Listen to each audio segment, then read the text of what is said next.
congratulations. And you abandoned the car? Oh, I thought you were going to abandon it. There you go. You have relatives in Davenport, Iowa, like I do? You're welcome, yeah. I know, you got to have evidence. He is packed up, ready to go.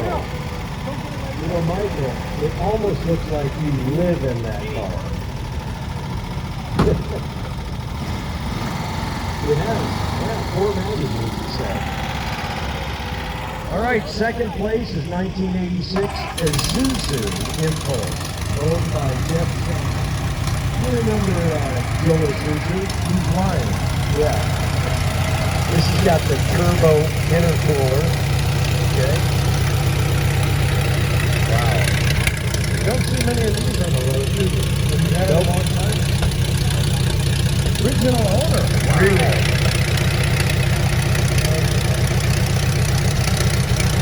Wow.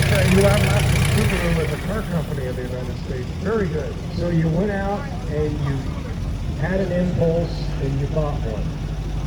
There you go. Congratulations. First place.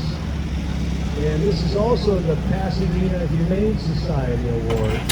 This is the 1962 Mazda E200, owned by Mike and Barbara Malaman. And this has got the tow vehicle ahead of it. Look at the front wheel on that tow vehicle. I mean, that is impressive. By the way, in case you were wondering, it's not for hire. In case you were wondering.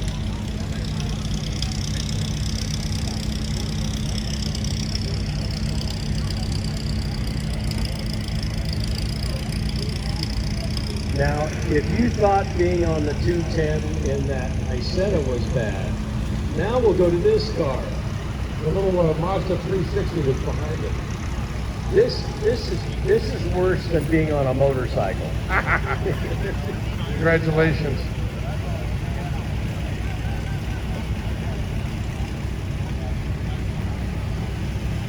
Those are beautiful. It's a Mazda T200. They sold that car by the pound.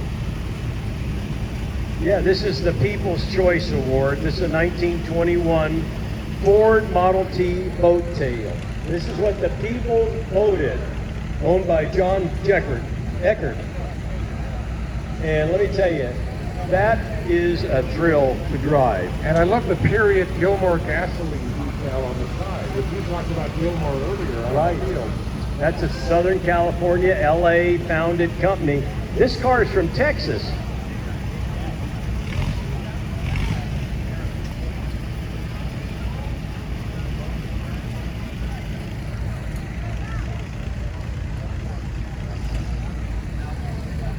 That's a beautiful car. And if you look at how that tail comes to a point in the pack, that's why it's called the boat tail. And then it's got that push bar that comes out the back of the tail. Our next category is Woodies from 1974. Our third place car is a 1948 Pontiac Speedway, owned by Peter Lane. This has got to be a survivor car. Yeah, I think so. With that name and the Tina on it. Very nice. All original. Very nice. They call them a Woody because a lot of the body of these wagons is made of wood. You know, that paint has modeled over the years, but it's a very well polished model paint. Absolutely. Very nice. It has a great feel to it. And the wood is absolutely gorgeous. I love how it's aged. Our second place car in the Woodies category is a 1948 Oldsmobile Deluxe Model 66 wagon, owned by Lisa and Daniel Job. Well, I like the other version better. And this one has been restored.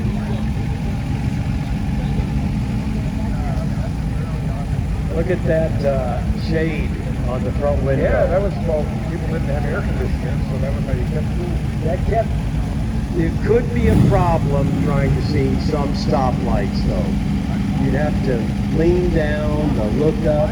Had a little kids going by that was like a little deflector. Right. Yeah, look at the traffic lights. Here comes our first place car in the Woody category. We're going back in time quite a bit to the 1932 Ford Woody station wagon, owned by Robert Molino. Molno, okay. Thank you for the 2-point font on the printouts, by the way. There you go. Robert Molno. Beautiful car, Robert.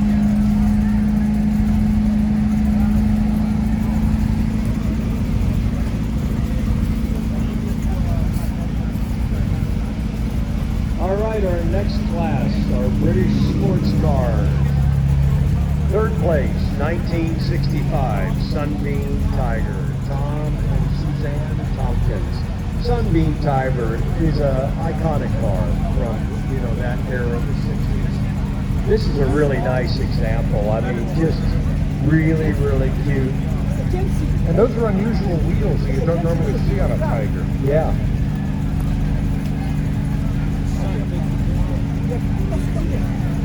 Okay, I'm talking about today. We're not talking about then. No, so this is one of the two options for wheels. See, So that's why, I don't stand corrected. You don't see them very often. once again, Well, this gentleman puts an exclamation point on what I've been saying all day. Buy what nobody wants. Right. And that's what will be collectible. These of those wheels were considered ugly.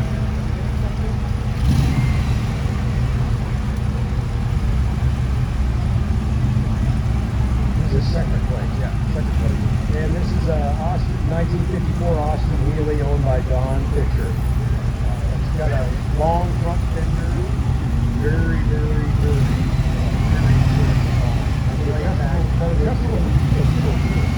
First place is a 1965 Jensen CD8 Mark III, owned by Josh and Dan Saba. That's a beautiful car. Look at that. It's a Grigio in Italian, they'd say. I think that's how you say it. You just don't see cars like this, even at car shows. It's very rare. Yeah, when you say Jensen, people don't necessarily think of this model. They think of the later, more square.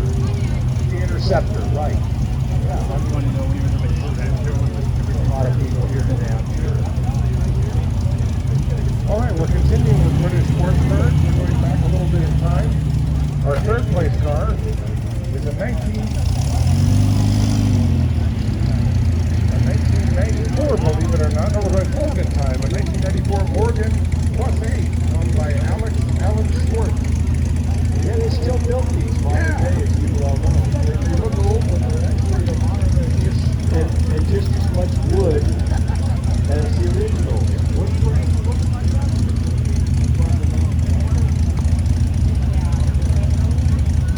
Thank you very much. Congratulations.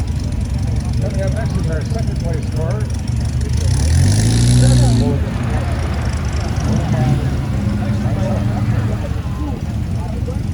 Again, looks old, but it's a new car. You can tell by the headrest. I love those wheels. Really, really great wheels. With all the drilled out holes for cast, big and cast out. Hear that rumble of that Here comes our first place car in this category. It's a 19. Now we're back to an old one, a 1955 Morgan Plus D drop head, or partially plus 4 drop head, I can see why this one is place. owned by Larry Dalsey. Wow, that's a gorgeous car. You know what I love? I love the black wheels, the understated wheels. I just looked into them. They're kind of non-standard. Yeah. Barry McGuire, they'd like you to come to the awards tent. Barry, come to the awards tent, please.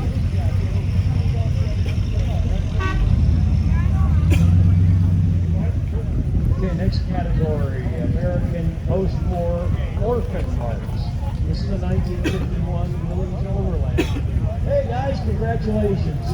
Jeep 4x4 utility wagon, owned by Mark Hensel.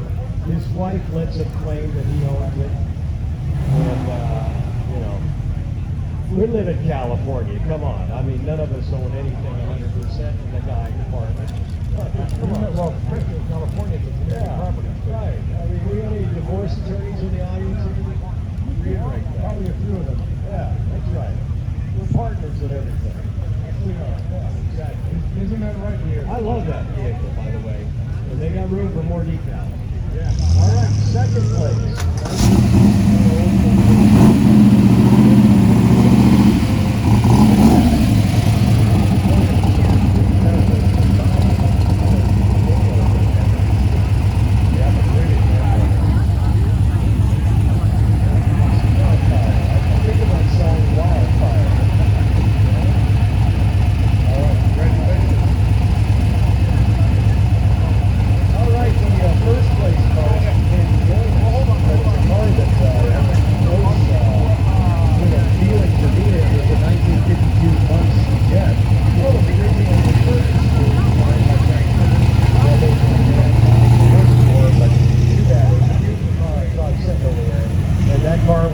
Is owned by Chris Rock. There's a line right here. This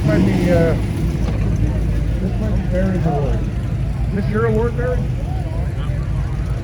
Well, I have a page that says Alfa Romeo. Yeah. Would you like it to be an Alfa Romeo? See, this is what a Corvette looks like if you give it a shot of steer oil. I mean, they are just completely over the top these cars. These are really well sought after cars. This is the Corvette of the muscle car race, etc. Yeah, I love this car. This thing, it just, you know what? You got something in the light, they're like, I got a bowl of goldfish on this. You know what the heck it is? Excuse for don't want to race.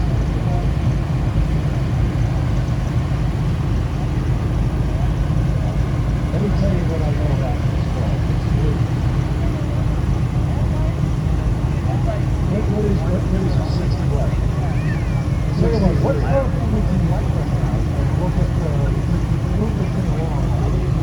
Look at people there. Yeah, 62. This is the stereotypical Stingray. The iconic knife fender.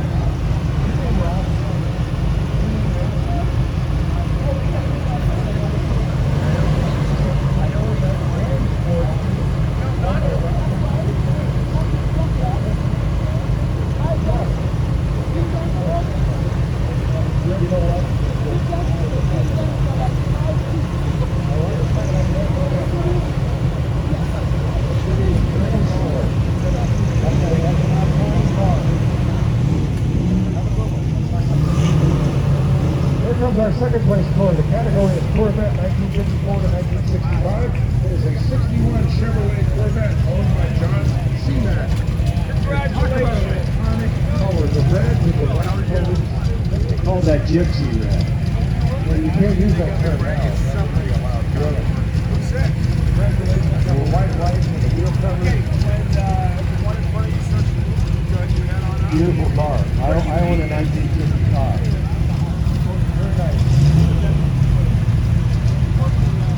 All right, here comes our first place car. It's a 1967 Chevrolet Corvette owned by Robert O'Connell.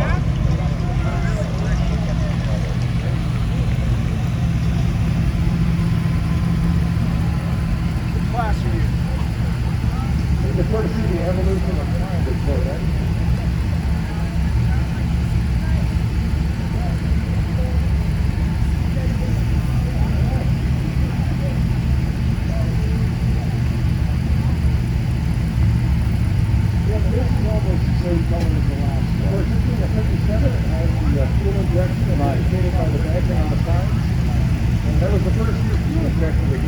You know, people don't realize that being an owner of one of these basic body styles, it's got that wraparound windshield. So in order to do that, when you open the door, that sticks out, and it's really easy to nail your knee on that. Oh, I imagine. Oh. Yeah. No, it's tough enough for me. Yeah, you have to really take your time getting in.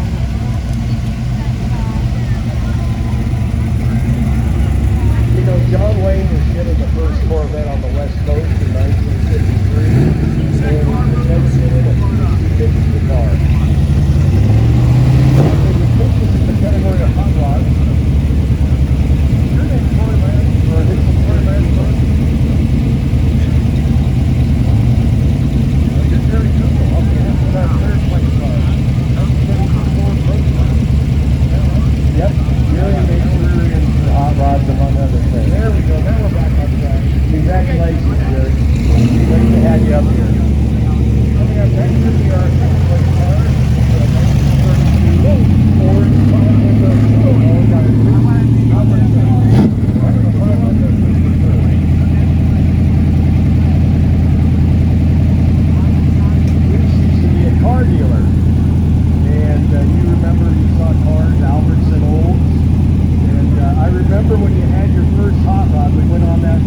Troy Ladd or built by Troy Ladd, or maybe both.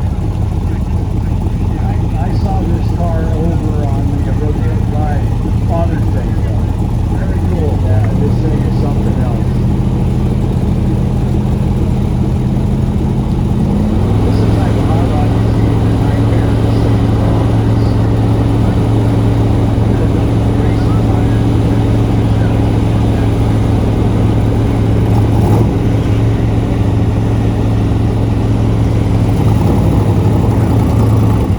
Definitely not the car that you show up to take your first date on. There's Best Paint and Finish Award. This beautiful C2 generation Corvette. No, it's not beautiful. Oh yeah, it is.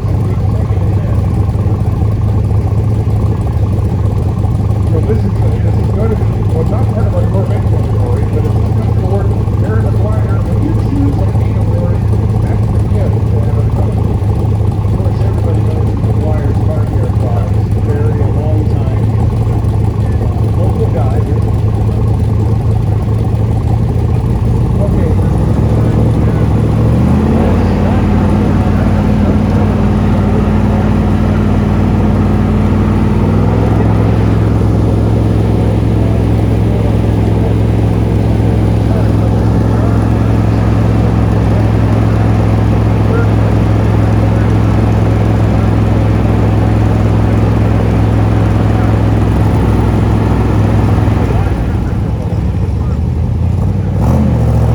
All right, this may be our second place car. Look at these guys with these pets. They drive them up like a boss.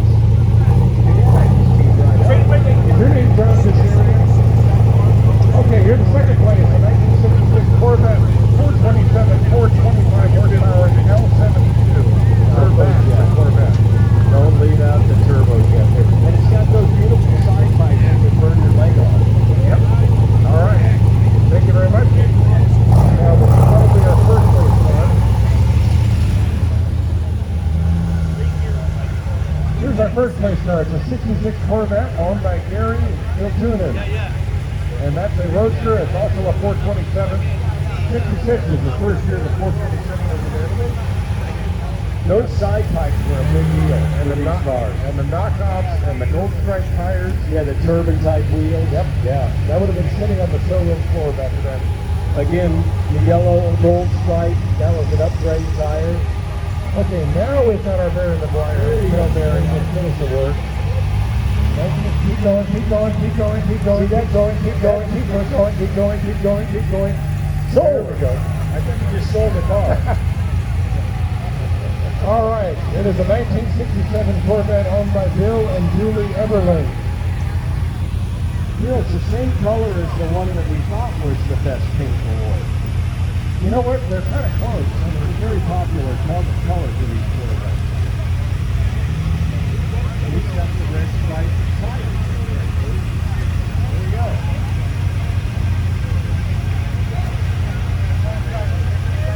All right, next class, Mercedes-Benz 300 SL Dolphin. This is a 57 300 SL Roadster owned by Jeff Blue. Wow, what a great color that is. Look at that. That's, we're talking grayish navy blue. You know, it's like pandemonium up here. Oh, it is. Things are going everywhere. People are walking everywhere. Cleaning, shouting. It's crazy. People are throwing money at us. Just the way we like it. Yeah, don't stop. Hey. Here's a 1956 Mercedes-Benz 300 SL Gullwing. Of course, he has the doors up, otherwise he'd be driving under glass. Charlie Duvall, these are classic cars, very, very cool. People love them. Hey, Charlie, yes, that's right. Charlie's got a Balboa something sticker on there.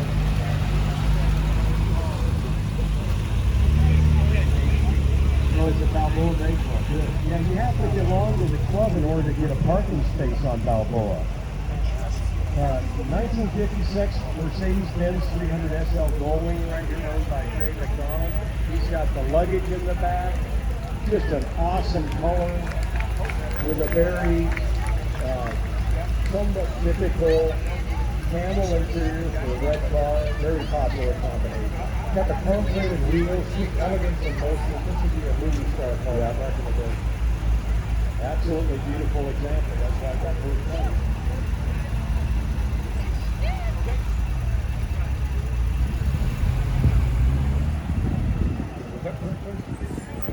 Okay, here we have our next class, which I think is M4. This is our third place car. It's a 1956 Mercedes-Benz 190 SL, owned by Richard Stanley. The unusual thing about this car, whenever I look at it, those bumper guards, the vertical bumper guards, you could think they were on there backwards. Yeah, they look weird, don't they? Yeah. Congratulations. All right, here comes this category is Mercedes-Benz Post-War Luxury, and it's also getting Most Elegant Post-War Open Car Award. It's a 1961 Mercedes Model B convertible sedan owned by Don Mertz. Well, I know the passengers look very elegant, the way they drove up here, looking straight ahead. We have a double winner here, I believe. It's our second place car, and it's also getting Most Elegant Post-War Open Car. It's not open at the moment, but it's... Well, I don't blame them for not having it open at the moment. That would take a little bit of work. Well, and it's sort of hot. Yeah. This is a good day for a closed car. Enjoy the shade. Yeah. Ooh, see their paint was liner.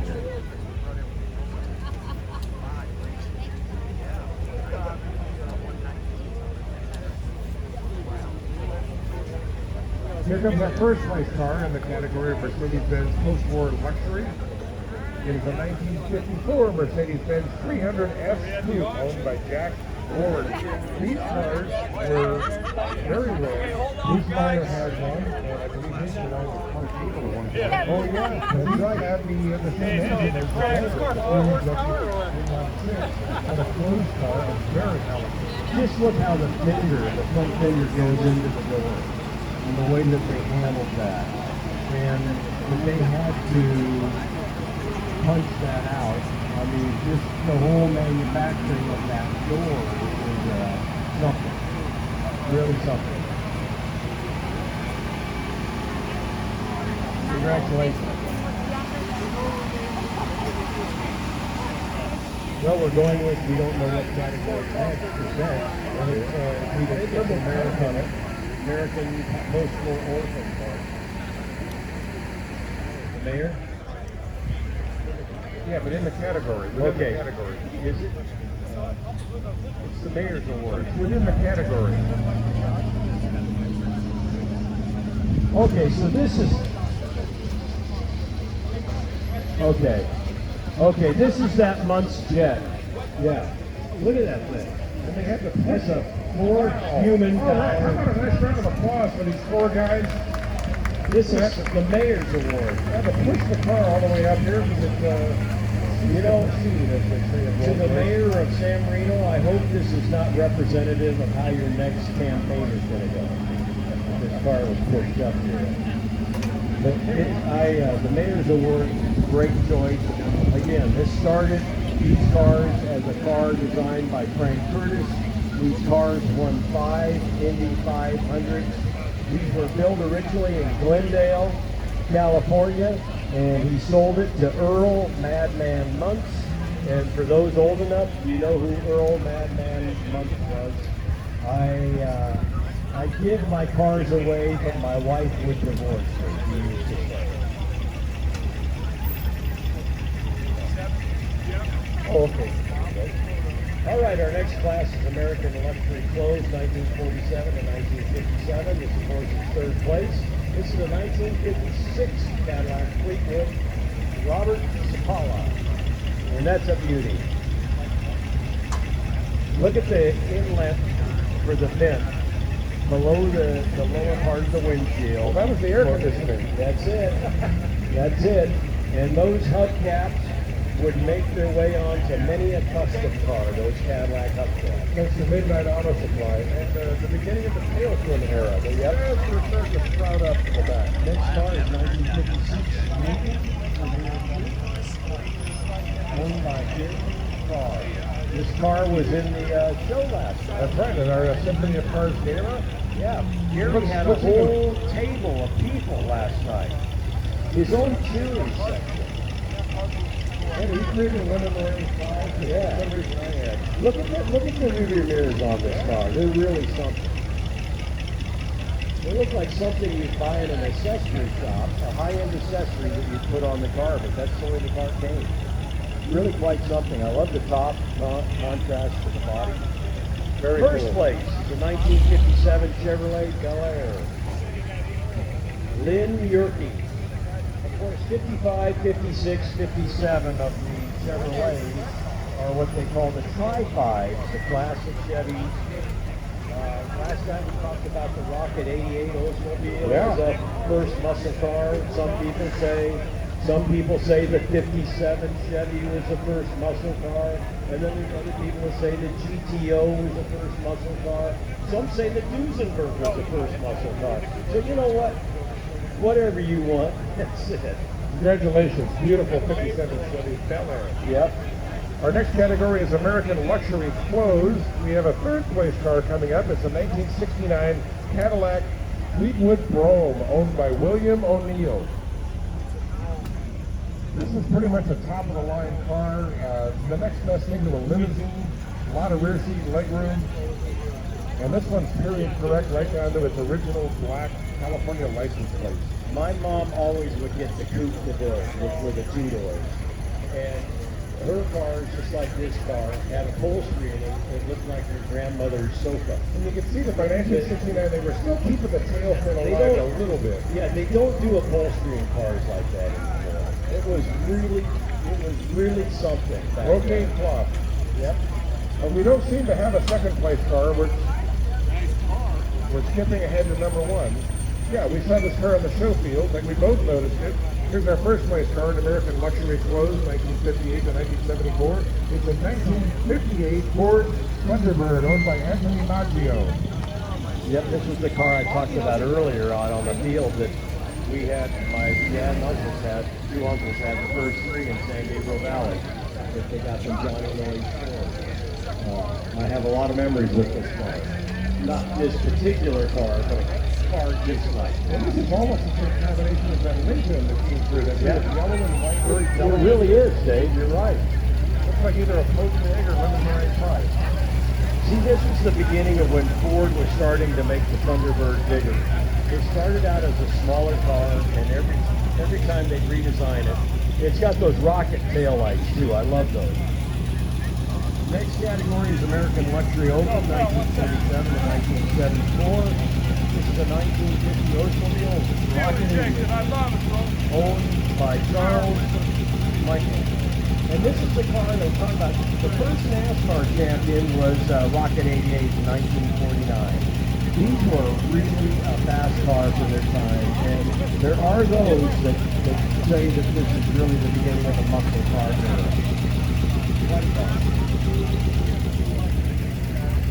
Second place, the 1956 Lincoln Premier Convertible. And this is the crazy group from Texas. I asked these guys last night, I asked them if they had been drinking, and their response was, not enough. Now, if you missed our Symphony of Cars Gala last night, they were up on the ramp. They had two more people in the back seat, and they were all wearing their cowboy hats to prove their Texas provenance. Look at that. What part of Texas do you guys from? Dallas. Oh yeah. Is it like, is JR still down there in Dallas? He lives in your house, I guess. The South Fork? That's a beauty, isn't it? I love that car. Okay, first place is a 1959 Chevrolet Impala, owned by Cesar Lozano. It's got the Felix Chevrolet paper plate on the front there. Giant Felix. Now, that was a great departure from the 1958. Yeah. Brought in those cat-eye taillights and those Fat Wayne. I grew up on the weekends listening to my friends, Nick Shamus, Giant Felix Chevrolet. He was like everybody's friend, you know? Triple black, looks like a Chevrolet option strip. Yeah. That's a beauty. Okay, now we're going to do one of our shows within a show. And this is Package International Motor Car Club, our San Marino Motor Classic winners. We think here comes our third place car. It's a 1939 120 coupe owned by Russell Herman. This is a Packard International show within a show. Preservation award for sure. Oh, yeah. The rear windows, those are original windows. The delamination of them and all that. That's, 20 years ago, 25 years ago, you would never leave a car in this shape. No. Today, thankfully, they see the value in its only original one. It's a badge of honor for sure. And I love to see this. Congratulations. Here comes our second place car in the junior car category. It's a 1940 Packard sedan. It's owned by Custom Auto Restoration. That's our buddy, plate on it. Our buddy Robert Escalante, or one of the Escalante family, driving this up. Detroit, baby.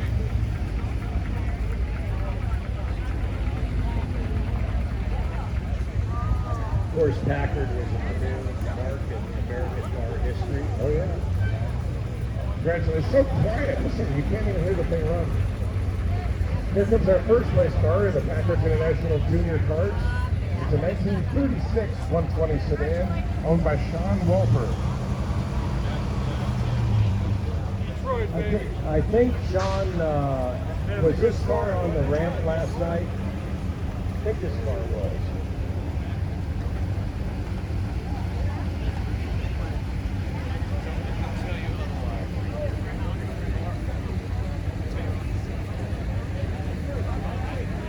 Beautiful. Okay, our next class is three-row open and closed. Third place is a 1935 1201.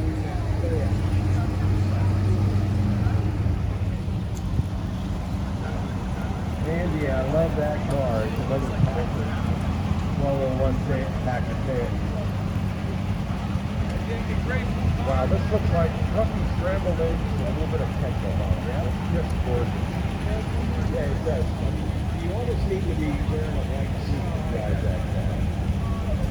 Yeah, Yellow suit. Nick, go out and buy a white suit. Seriously. And then you can work on the tournament and racing committee if you have a weight suit. There you go. Second place, the 1936 Packard Roadster. Wow, yeah, look at this. Owned by Ricardo de Rosa. And, you think about, this is a 36, and you think of the 36 Ford Roadster. It had a much shorter front end and a much shorter back end. I mean, you go to Packard, you want to make elegance, you stretch things out. And that's quite a wheelbase. More cockpit area. I mean, yeah, really. And look at the Lalique hood ornament. Yeah, beautiful. First place, 1932. 7-passenger Packard. John Neal, look at that. Similar to a Suburban back in the day, maybe. Huh? Yeah, no kidding. And a lot of leg room in the back seat, too. That's why I like these. You need to hire somebody named James to drive it for you. Tell home James, Home, James. Our next category, this is our Packard International show within a show. Post-war open. Here comes our third place car, a 1949 two-door convertible owned by George. Look at that hood ornament. That could injure somebody if they weren't careful. It's unbelievable.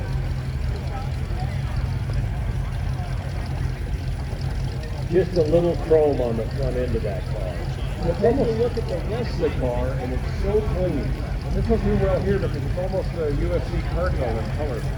Look how the trim ends on the rear deck lid, the way it ends out. It's really very pretty. Here comes our second place car in post-war open, a 1952 convertible coupe owned by Ron Larson.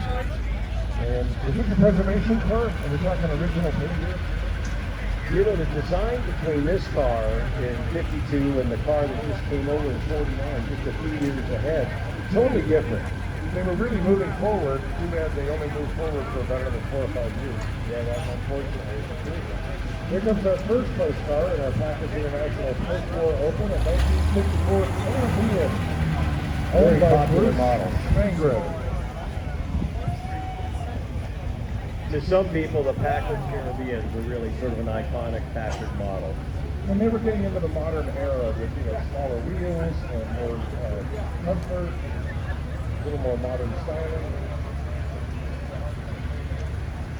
You can see where Ford might have gotten the idea for the Continental kit for the T-Bird a couple years later. You're welcome. You know, if Yugo only had brought out a Yugo Caribbean, history might have been different. That's right. It might have been different. All right. We're moving into post-war clothes. Third place, 1948, Packard Station Wagon Sedan. Or Station Sedan, they call it. This is owned by Paul Rusnick. I actually saw this car down at Custom Auto Service when they were working on it. It's Mr. Rusnack's second Packard, at least. And of course, Paul and his Rusnick Auto Group are main sponsors here, the main presenters of the Contour, and also the VIP reception area is presented by the Rusnick Auto Group. I bought my first car from Mr. Rusnick the second year he was in business. It was 1972. You ever thank you?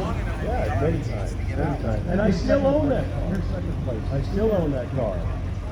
It was a 1972 Porsche 914.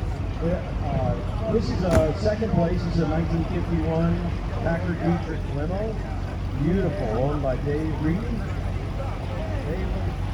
Oh, it's actually owned by the lady in the back seat. Dave gets it. Detroit, baby. Ultramatic. Look at that. First place, 1954, 7-passenger model Packard, owned by Tom Dean. Now that is we call that a limousine, wouldn't we? Yeah. I mean, look how far back you sit when you get in the rear seat. Seriously. You know, the problem with a car like that with me is if you put something on the back seat, you can't reach it while you're driving. Yeah, if you lose your sunglasses, you got to pull over to go get them. Yeah, seriously. Congratulations, Todd. He's a very member of the Packard International, and it's good. I'm used to reaching over and getting stuff off the back seat because I drive smaller cars. Is this the preservation? Okay, this is a 1938 town car. This Mike Harris car, right. This is the preservation. And we're doing a special award with Aaron Weiss. Aaron, would you like the microphone? I just wanted to say to the folks that we at Packard International appreciate so much the Weiss family, Aaron and Valerie Weiss, for what they've done here. You are all together because of this family. So we would like, in honor of Packard International, and again, all of you, our Board of Regents, would like to present this wonderful trophy. And one other last gift was there is a fantastic book out. If you don't have it for your sons or your daughters, it's Keeping Both Hands on the Wheel by Paul Rusnack. And it is signed by Mr. Rusnack for this Memorial Day of having us here. Thank you, Mr. Rusnack. Thank you to the Weiss family. Valerie, you are the strength of this family. Thank you. Thank you, Robert. That's fantastic. Paul's family story is really an amazing one. That's fantastic. And Robert Escalante works his butt off at Packard International while operating Custom Auto. And I see Mike Harris sitting in the back. I know, that's the one and only Mike Harris. Hey, there's an opening in CC Top. I keep telling him to apply.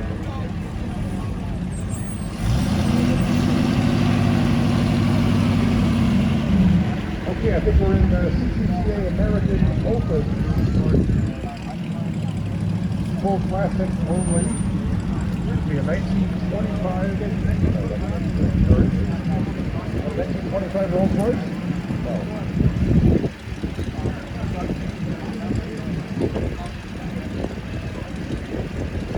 Chrysler, here we go. Oh, 32 Chrysler. I'm sorry, I got these out of order. 1932 Chrysler here is our third place car in CCCA American Open. Full classic Tony Lorenzo and Susan Bellini. There we go. Back on track. It's one of those cars so quiet, you can barely hear it running. Okay, CCCA American Open Full Classic only is our second place car. The 1932 Packard, the actual Packard, owned by the Lehrman Collection. Was that with us last night? Yes, it was with us last night. This car drove up over the ramp. This car's been shown at the Amelia Island Farm for among others. Very, very nice. Side mounts tires, elegant car. Congratulations. CCCA American Open Full Classics only. Here comes our first place car. And it's also getting the Paul Surf Award, which is very special. It's a 1929 Duesenberg Murphy body butterfly dual cowl Phantom owned by Robin June Henriques. Now the Paul Surf Memorial Award, which is very special, is for the tradition of the Southern California region of the Classic Car Club of America to recognize Paul Ralph Surf, who served as an early board member, vice president, and founding member of the club. His untimely passing at age 41 years has been memorialized by this slogan, which recognizes the best restored classic car, or someone who has raised the profile of these cars through preserving, driving, and sharing classic cars. This year, the award goes to Rob Henriques for his ongoing support and preservation of classic cars. His entry this year is this 1929 Duesenberg dual cowl Phaeton, the Paul Surf Memorial Award. And that's Jeff Cruz behind the wheel. Very nice.